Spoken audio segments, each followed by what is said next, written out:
Joe Biden e a aposta de 6 trilhões de dólares. Qual a relação que existe entre Joe Biden, o Grande Reset, a Agenda 2030, a teoria monetária moderna e o Green New Deal? Talvez fosse melhor você nem saber. Este é a Visão Libertária, sua fonte de informações descentralizadas e distribuídas. O que você compraria com 1 trilhão de dólares? Na atualidade, anos 2021, daria para escolher entre comprar todos os bitcoins existentes, ou todas as empresas do índice Bovespa, ou 66% de toda a prata do mundo. A maioria de nós sequer sonha em possuir tal riqueza, mas na mesa de negociações de Joe Biden, 1 trilhão de dólares não chega nem perto do que ele pretende usar para viabilizar os seus projetos reformistas. Nos seus primeiros meses de mandato, os cheques que ele está disposto a enviar já somam 6 trilhões de dólares. E a tendência é só de aumentar. Esse gasto inclui o chamado Plano para as Famílias Americanas, de 1 trilhão e 800 bilhões de dólares, o Plano Emergencial da Pandemia de 1 trilhão e 900 bilhões e seu ambicioso Plano de Infraestrutura, que deverá consumir outros 2 trilhões e 3 bilhões de dólares. É algo sem precedentes e deixa no chinelo até mesmo a histórica crise de 29, em que o New Deal de Franklin Roosevelt consumiu cerca de 650 bilhões de dólares, em valores atualizados. Mas afinal, o que Joe Biden, o Grande Reset, a Agenda 2030, a teoria monetária moderna e o Green New Deal têm a ver com isso? Infelizmente, tudo e mais um pouco. Se você estiver cético, é compreensível. Inclusive, você deve estar pensando que não há motivos para pânico e que essa rodada de impressão de dinheiro é uma intervenção pontual para um momento de crise. Mas os entusiastas do Green New Deal não pensam assim.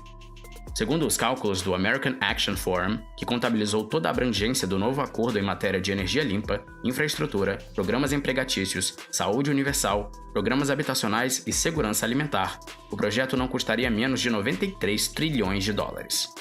93 trilhões de dólares. Podendo chegar a números ainda maiores.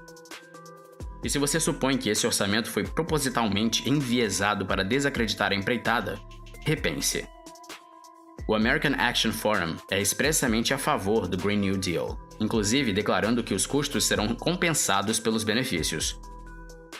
O Green New Deal combina duas famosas pautas adotadas pelos socialistas: o ambientalismo e o welfare state, uma vez que os social-democratas possam desenvolver qualquer atividade aleatória, conquanto que empregos sejam criados. O que o Grande Acordo Verde faz é direcionar esses empregos para as demandas ambientalistas. Muito diferente de qualquer programa pontual de governo já visto anteriormente, o que pretendem com essa repintura verde de projeto ecoeconômico é basicamente a refundação da economia e da própria vida. Aqui vão alguns fatos aterradores. Logo que tomou posse, Joe Biden declarou 27 de janeiro o Dia do Clima. Até aí tudo bem. Se os políticos gastassem tempo com coisas só desse tipo, a gente com certeza prosperava. O curioso é que a data coincidiu com a assinatura de 3 ordens executivas para combater as mudanças climáticas que incluem, dentre outras coisas, 500 mil de estações de recarga de carros elétricos e a oferta de energia 100% livre de emissão de carbono até 2035. Biden também declarou sua intenção de construir 1.500.000 novas casas de baixo consumo de energia, além de criar 250 mil empregos só para tampar os milhões de poços abandonados de petróleo e gás. O engraçado é pensar que até hoje, muitos julgavam que essa ideia de pagar pessoas só para cobrir buracos não era mais que uma anedota sobre as ideias de Lord Keynes, feita por economistas da escola austríaca. Outro alvo preferencial dos ambientalistas são as viagens aéreas, consideradas por eles as vilãs máximas causadoras do efeito estufa. Os ambientalistas sabidamente preferem as viagens de trem, e Biden já arregaçou as mangas para dar aos ambientalistas o que pediram. Ele anunciou diversos investimentos no setor ferroviário. Só que nunca é demais lembrar que tais projetos ecossocialistas têm projetos já bem conhecidos. Em Carbon Shift, um livro de 2009, de David Hughes, mostra-se a assombrosa quantidade de recursos usados na construção de moinhos e outras tecnologias que não usam carvão. Na prática, a questão de Hughes é a seguinte: por quanto tempo um moinho de vento deve gerar energia antes de contabilizar mais energia do que o necessário para construí-lo? Em um local ruim, o retorno da energia pode ser nulo, ou seja, um moinho poderia girar até se desintegrar e nunca ter gerado mais energia do que foi gasta na sua construção. Caso você desconfie do viés que estamos usando aqui, procure o filme Planet of the Humans, dirigido por Jeff Gibbs e produzido por Michael Moore. Sim, aquele diretor progressista que nos é bem familiar. As ditas tecnologias limpas também não passam no teste de resiliência. Isso é muito bem ilustrado pelo problema recente de blackouts e congelamentos enfrentados pelo Texas, um estado muito dependente de tecnologias politicamente corretas, já que muitas usinas de carvão e energia nuclear foram aposentadas por não poderem competir com a energia verde subsidiada pelo governo. Mas no fim das contas, talvez os planejadores centrais até prefiram que suas instalações de energia verde continuem com problemas. Se as turbinas eólicas quebrarem, basta criar um novo emprego para que alguém vá até lá consertar, independente de quantos já congelaram esperando pela chegada do funcionário público. Como o governo não se orienta por um sistema racional de custos e benefícios, economicamente sustentável, sem demandar mais verba do que tem, não dá para assegurar que de fato os americanos farão uso dos trens em vez dos aviões, ou das estações de recarga de carros elétricos, que, diga-se de passagem, na produção delas se emite mais carbono do que o uso das baterias promete anular, ou qualquer dos projetos faraônicos conclamados por Joe Biden. Estamos falando de uma imensa quantidade de material e trabalho humano que, apesar dos custos econômicos e energéticos, nem se sabe se resultarão em algum benefício, mínimo que seja, para o povo americano. Todo esse desperdício envernizado para parecer ecossustentável ocorre na esteira da adoção massiva da teoria monetária moderna, que vem convencendo a classe política de que não há problema que uma boa impressora de papelzinho colorido lastreado em honestidade de político não resolva. Na lógica desvairada da teoria monetária moderna, os impostos não são a fonte de sustento do governo. Por ela, os impostos não fariam mais do que enxugar o eventual excesso de dinheiro que existe na economia. Assim, por esse fundamento, os políticos e burocratas ficam de consciência limpa para imprimir e gastar como se não houvesse amanhã. Pois amanhã, a longo prazo, estaremos todos mortos, como fazia questão de dizer Keynes. Ela já é febre entre alguns figurões do Partido Democrata, como Stephanie Kelton, conselheira de Bernie Sanders e autora do livro O Mito do Déficit. A senhora aí é conselheira de Bernie Sanders e negacionista do déficit econômico. Veja que coisa, hein?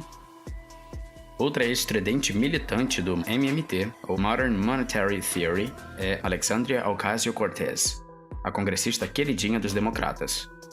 Em um podcast que participou com Stephanie Kelton em 2020, a parlamentar fez questão de proclamar o triunfo dessa teoria, dizendo, abre aspas, assim como não há ateus num avião caindo, também não há libertarianismo no meio de uma pandemia. Fecha aspas. Bom, quem relativiza a falta de ética faz em qualquer âmbito da vida, né? Ela ainda acrescentou que até os republicanos estão receptivos à sua plataforma, e que hoje todos são socialistas. O ganhador do Nobel, Paul Krugman, declarou que a proposta de Ocasio-Cortez tem o apoio de muitas pesquisas econômicas sérias. Talvez seja melhor trocar sérias por cínicas. E que há muitos economistas que consideram razoável elevar a taxação nos Estados Unidos para inacreditáveis mais de 80%. Por isso, já não é de se estranhar que as entrevistas de Cortez falem em trilhões da mesma forma que a gente fala do troco da padaria. Por essa teoria, que de moderno só tem a insanidade, todas as opções estão na mesa, desde impressão de dinheiro, impostos esmagadores e até mesmo gastos deficitários. Tudo isso para que os cheques do governo continuem chegando, possibilitando a gastança sem exigir que você produza um único parafuso. Com esse quadro, empresas norte-americanas já estão fechando porque não conseguem encontrar ninguém para trabalhar. Hoje, 34% da renda familiar na América está vindo do governo. Mas, como o governo não produz, ele só transfere dinheiro de um grupo para outro. Quem produz está sendo afetado para não produzir. E sem produtividade efetiva, muito desse dinheiro não está sendo transferido, ele está sendo criado do nada. E as consequências estão se mostrando. Diversos itens básicos do consumo americano já começam a encarecer acima da média. É assim, quanto mais dinheiro na cadeia econômica, sem aumento de itens, ou seja, profissionais, bens e serviços, que o dinheiro paga, mais alto se pagará por cada coisa. É como a economia se equilibra. Não importa se o reequilíbrio é resultado do crescimento do mercado ou de interferência de um intromissor que não produz e só gasta. Quando o dinheiro chega no bolso das pessoas, a relação de correspondência entre ele, que agora é maior, com os itens comercializáveis, que não tiveram quantidade aumentada, vai ser renovada. Como só aumentou a quantidade de dinheiro e não de coisas, elas serão pagas por mais dinheiro. Simples, preços maiores. Para quem já sabia dessa, esse é o efeito Cantillon. Robert Kaplan, uma autoridade do Federal Reserve, ou o Banco Central Americano, alertou sobre desequilíbrios excessivos nos mercados financeiros e sobre preços de ações historicamente elevados. E os Estados Unidos não estão sozinhos nessa canoa furada. Segundo o FMI, 90% dos países desenvolvidos estão mais endividados agora do que na última recessão global, que estourou em 2008. Nessa conjuntura, é difícil achar um país em que a impressora do Banco Central não se tornou protagonista. Vale lembrar que, em 2008, o crash nas bolsas foi causado justamente por estímulos governamentais keynesianistas.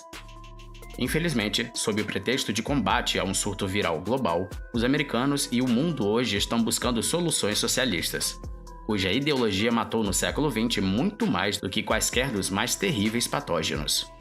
O argumento tem sido: problemas globais requerem soluções globais.